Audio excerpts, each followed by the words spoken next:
நாளை வாக்குப்பதிவு நடைபெற உள்ள நிலையில் வேலூர் தொகுதிக்குட்பட்ட வாணியம்பாடியிலிருந்து மின்னணு வாக்குப்பதிவு இயந்திரங்களை அனுப்பும் பணி நடைபெற்று வருகிறது. இது தொடர்பான கூடுதல் விவரங்களோடு இணைகிறார் செய்தியாளர் வெங்கடேசன். விவரங்களை பதிவு செய்யலாம். வாக்குப்பதிவு இயந்திரங்களை அனுப்பக்கூடிய பணிகள் எப்படி நடைபெற்றுக் கொண்டிருக்கிறது?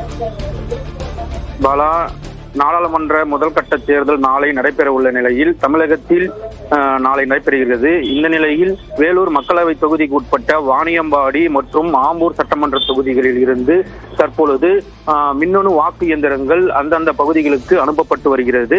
இந்த வகையில் வாணியம்பாடி சட்டமன்ற தொகுதிக்கு உட்பட்ட 261 வாக்குச்சாவடி மையங்களுக்கும் அதே போன்று ஆம்பூர் சட்டமன்ற தொகுதிக்கு உட்பட்ட 247 வாக்குச்சாவடி மையங்களுக்கும் தற்பொழுது மின்னணு இயந்திரமானது அனுப்பப்பட்டு வருகிறது. அதனுடைய பணிகளும் தற்பொழுது தீவிரமடைந்து வருகிறது என்பது குறிப்பிடத்தக்கது. பாலா, நன்றி வெங்கடேசன், விரிவான விவரங்களை பதிவு செய்தமைக்கு.